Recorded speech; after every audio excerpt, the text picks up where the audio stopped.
Thanks for taking the time to come hang out for a little bit. Thanks for having me. So, what we do, I don't know if I explained to you properly in the messaging, but the Rugged Revival, based out of the UK, they'll take this video and they'll put it on their platforms, and then they'll take the audio and put that on their streaming services. All right. So, I like to keep it short and sweet.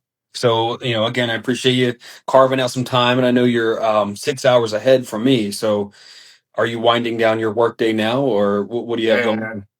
Got 8 days after me, and now I'm finally home. All right, cool, cool. Well, let's get into it, man. I don't want to waste too much of your time. So, um, who or what inspired you to start performing live?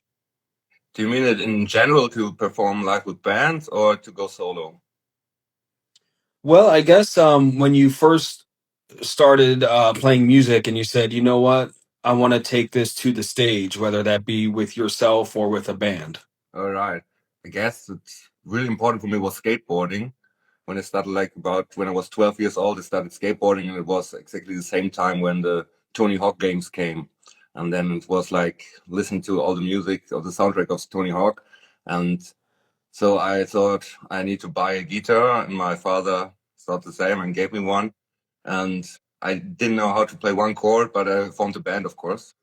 Yeah. And it was like 20 years ago, and then I played my first show directly because we thought like when you play punk, you don't need to know how to play, and it was totally wrong, but we just did it, and so we played our first gig like this. Yeah, I think this was like the main inspiration, like when you start listening to punk rock, this was for me.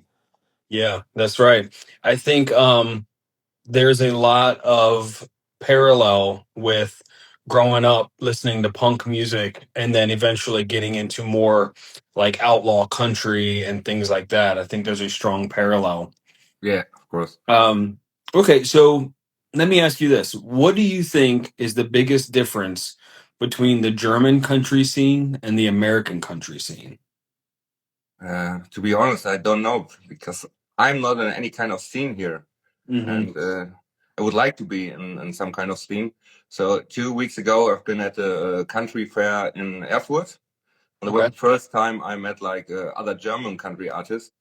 And there were, for example, the singer Danny Myler, and she also comes from punk music. And so this is a connection, and I was think this is really cool, and it's the same like you're saying, like there are some similarities to punk and the outlaw country scene, and this was really cool to meet them. But I'm really missing some kind of scene here. What we got Okay. here in Berlin, we've got a really nice folk scene.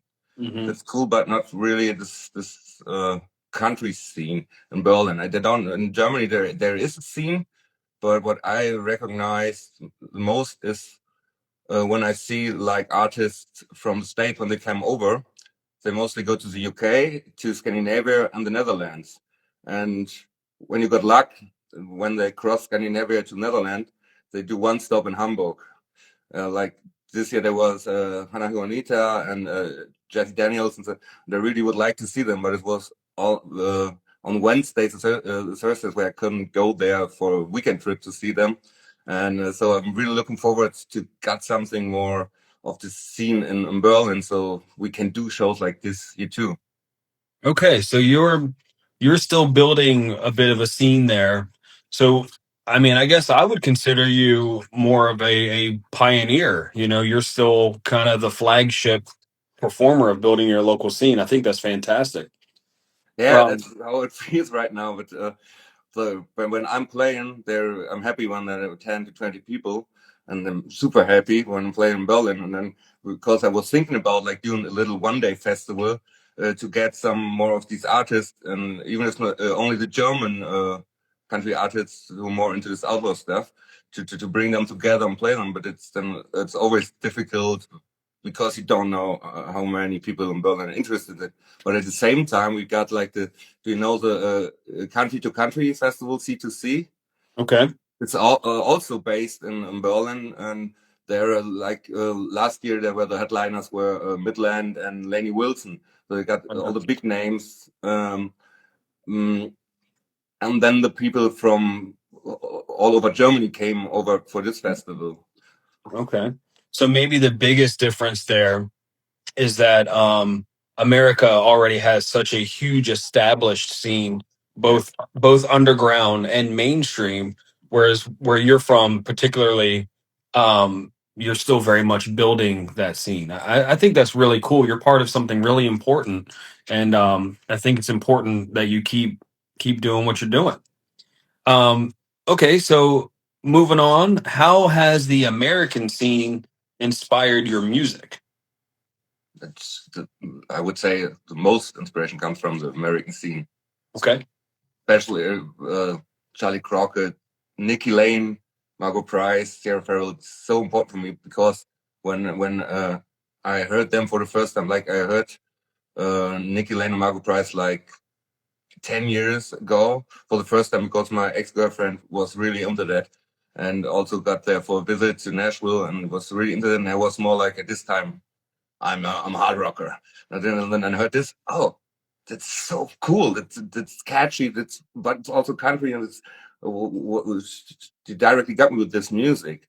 But then I wasn't into this for a few years, and then I heard Charlie Crockett, and I said, "Oh, you can be groovy at the same time too. How Oh great yeah. is that?" And Mhm. then the only one is not from the American scene, but he lives in America now, is Orville Peck. He was a really big influence for me too. Yeah, I love Orville Peck. I think he's fantastic. I like a lot of that stuff too. You know, things that have that strong kind of like because I grew up in the DC punk scene, so Mm, I tend to gravitate towards artists that have a little bit of that kind of raw, almost like punky edge to them. You know, I yeah. like that too. And you named off some big ones too. I love Crockett, Nikki Lane. Um, I'm not familiar with Price. I'll have to check them out a little bit more. Um, all right, well, let's shift gears a little bit. You know, we've got your music down. I think you and I are cut from a lot of the same cloth here. Where do you find inspiration for your fashion? Because I love your look. You have a very unique look. Like, yeah, you can tell that it's Western, but the way you wear it and the way you put it together is very much your own unique thing, and I think that's super cool. So, Thank you. where do you find inspiration for that? Mostly from the 70s. I totally love the style of 70s, like the flares and lots of denim and yeah, you see like the mustache, the long hair, and then I love it. So like Yeah, the bands before I played was a glam band and a funk band, and we always got this look of the 70s. It's totally important for me. And then, but at the end, it's almost the same. It's vests, it's denim, it's flares, and it works. So the only thing that changes is the hat. Like, yep, yep. That's what I was joking with. You know, with punk rock, we basically just change our boots. They go from combat boots to pointy toes, and they right. go from maybe trucker hats to bigger wide brim hats like you have on now.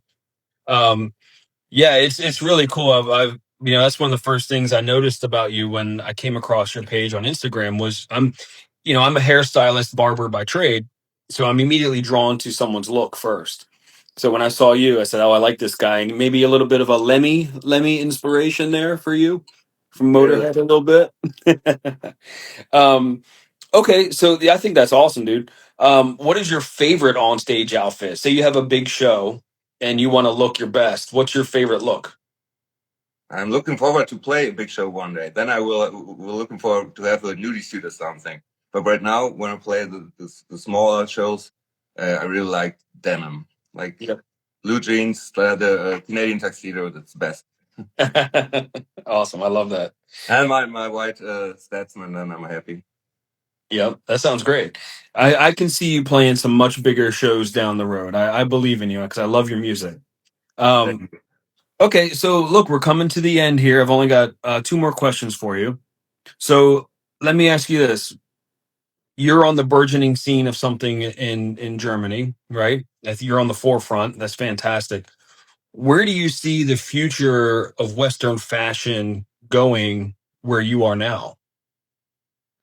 I don't know how it is in the USA, but I really would prefer that there would be more chances to get all the stuff in Germany or Europe. Europe is not for me, then can order it. Oh, I see. Really difficult to order stuff from UK and US right now, and so I'm always happy when I find something here. And if this would evolve a bit and you get a chance to get something, it's the same like about merch from artists. If they don't come here to play, there's almost no chance to get it because the taxes and the shipping is so expensive that when you want to buy one shirt, it makes no sense.